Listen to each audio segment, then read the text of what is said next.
Believe that. You hear me? So boom, more news, more players hit the portal. Some players you may miss. One in particular, Keon Keely, hits the portal. I'm gonna get into the article in a minute. But this is the game. Once again, this is the game that Bama must play, period. But before I even get into the game and the portal talk and what's going on around yonder, when do you fire Kane Walmack? When do you fire Ryan Grubb or your offensive line position coach? You know now, all these players hitting the portal now. I understand every season, every year, players hit the portal. This is the way of the game, the way of the NIL, et cetera, et cetera. The state that college football is in. All right, cool, boom. But you got players saying they'll stay. Keon Keely, you know, now it's clear to see he was capping and just yapping. He said he was going to be here next season. He wasn't going nowhere. Then he hit the portal. Now you got to start questioning: do these players not believe in these coaches? Right. Bottom line. Period, man. You got Formsby hit the portal, a tackle, who started this year for Bama. He didn't play great majority of the season. So are we going to sit here and cry about losing him or feel super bad about losing him? No. But you're talking about as far as depth goes, Bama has lost a lot of depth, especially up front in the trenches. Now they say the portal taketh away, the portal giveth, or a cool bet. So Bama can do its due diligence to get more players in here. Rumors is, speculations is, they got some visits from players from Michigan coming up, offensive tackle, offensive guard, so they can revamp this whole O line. And as we see now, teams are building their roster, building their program off of portal transfers, period, no cap. But you got to ask yourself the question, what's up with these coaches, man? What's up with these players wanting to leave, man? Now we don't really know what's going on behind the scenes unless you got the 411, you got the scoop of what's really going on behind the scenes. And if you do, fire them comments up, let me know. But you got to ask yourself the question, these players, are they starting really not to believe in these coaches, man? Now, Kane Walmack, you got to look at him as well. Down the stretch, especially in big games, his defense gave up a lot of yards. Indiana, they got smoked early in the game. Indiana was getting off early in the game. What, first quarter, early second? They had a 90-yard drive. They didn't score a touchdown, but boom, they drove 90 yards down the field, damn near, and got 3 points. Now we know the whole season the defense was the strong point of this Bama team.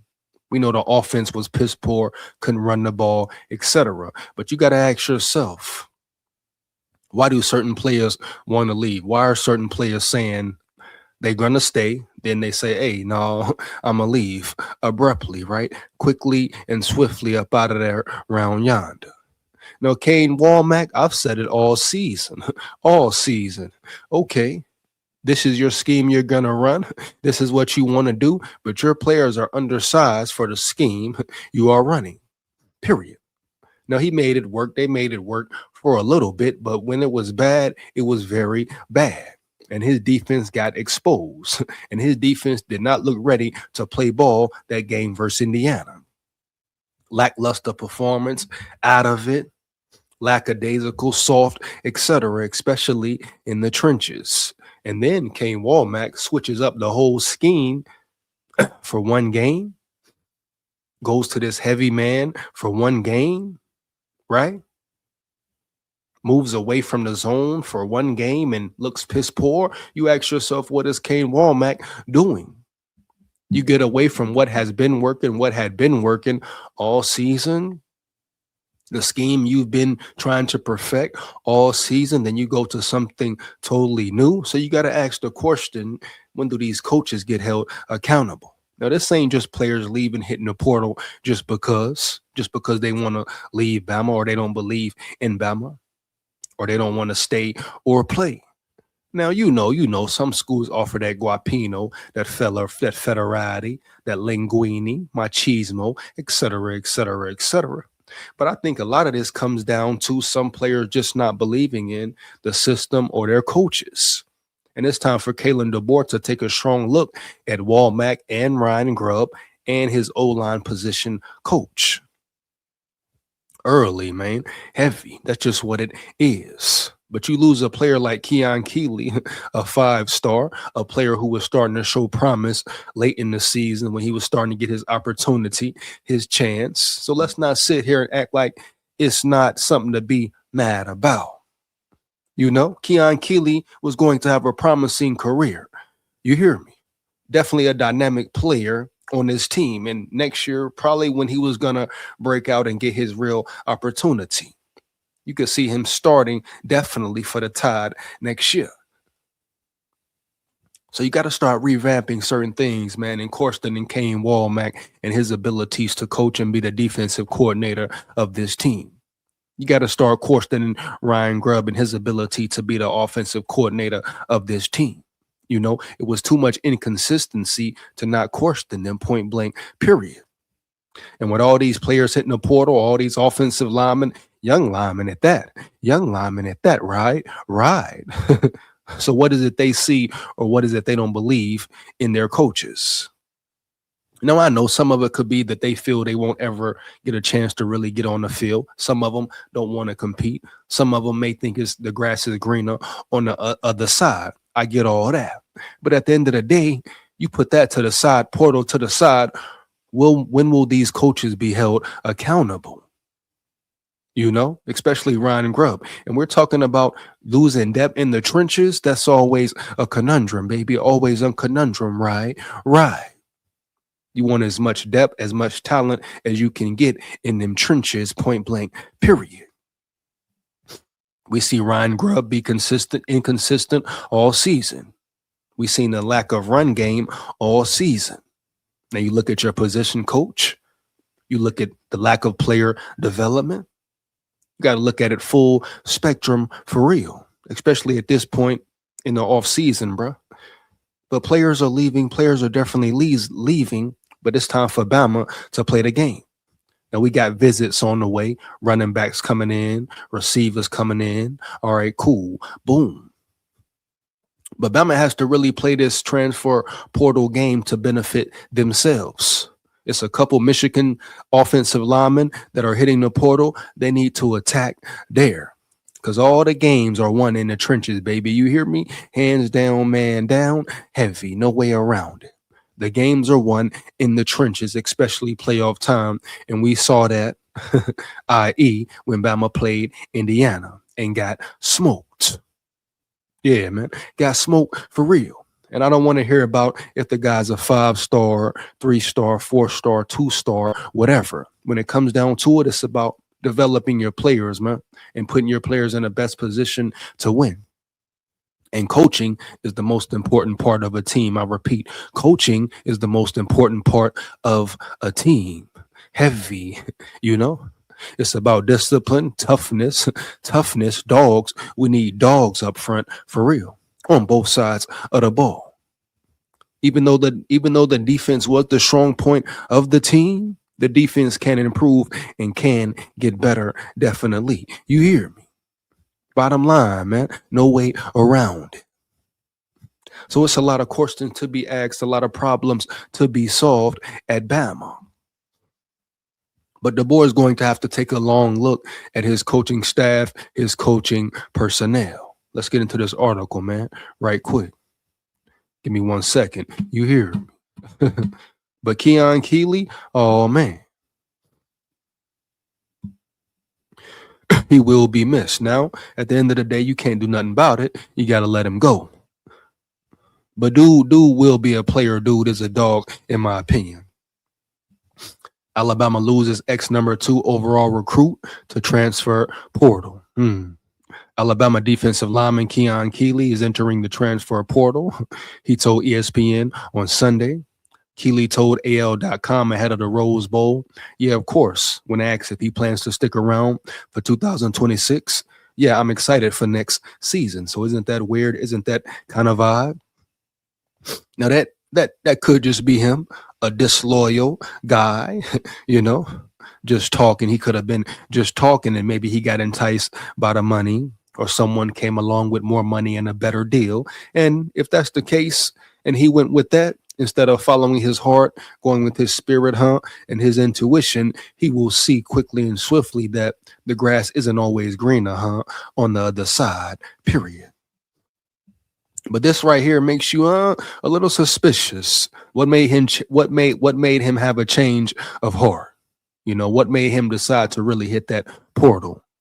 Mm, is there something going on the inside? Have these guys really stopped believing in Kane Walmack? And you ask yourself, could you blame them? You know, Kane Walmack's been solid. Let's not say great.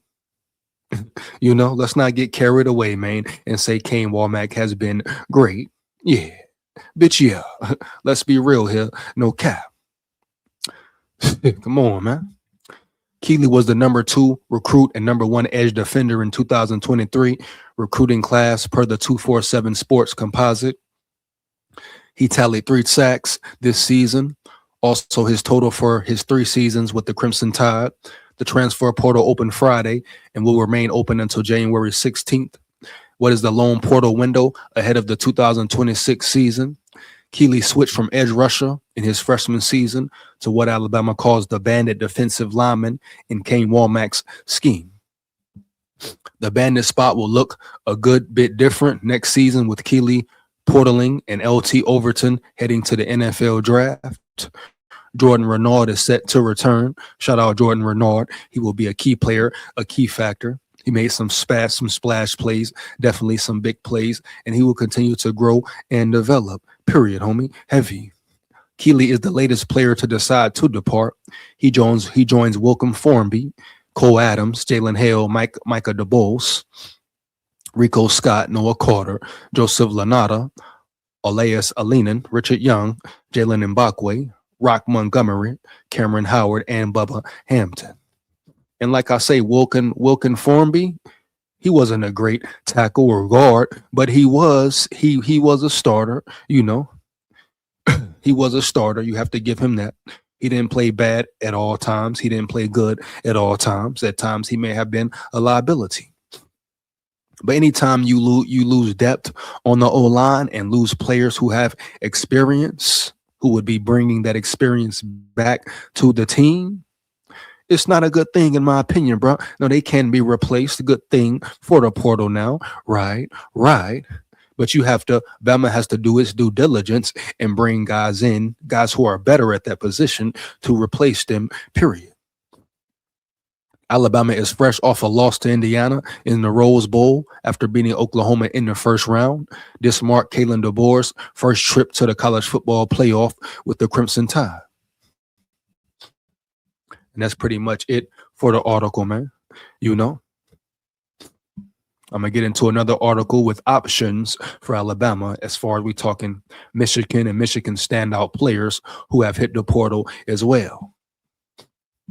And at this point, this is where Bama just needs to play the game, dive in all the way, heavy, Give me 1 second, man. Let me get into it real quick.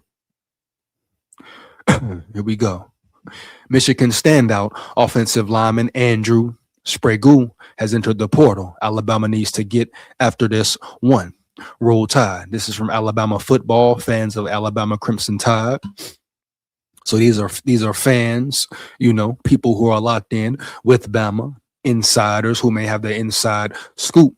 But right now, if you're Bama, you attack this with a vengeance. Your main focus and concern, yes, you can use players at the receiver position, running back position, whatever, boom. But you must attack these trenches, man, period, man, right? That's where you're losing the most depth as far as right now. So this guy from Michigan, I heard it was another Michigan guard or tackle coming in for a visit. So that's all right. That's all right. But make it happen. Bama must make it happen. This is the name of the game, name of college football, bro. Period. But it means nothing. I repeat, it means absolutely nothing if your coaching staff isn't up to par. You know, if your position coaches can't develop and help grow these players, man, heavy. We see it year in, year out. Coach player relationships, coach player development, period. So that's the big question, man.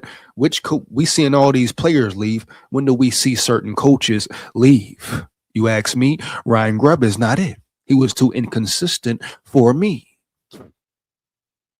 You know, some may say, oh, give him a better O line. All right, cool. Let's say you do that. But if the play calling is still piss poor, you still can't have a run game. What does it matter? What does it matter, baby? For real. So it's getting real sticky, man. Getting real iffy. So Bama must play ball, step up and play ball. Fair play, but play real ball. The portal is where it's at right now. You got a good recruiting class, but those players, you can't rely on them to come in right away and play. So you lay your bed here in this portal, man. You get those Michigan players, you get the running back from NC State, you grab a receiver, Cam Coleman still in play. You get guys in the portal and make it count.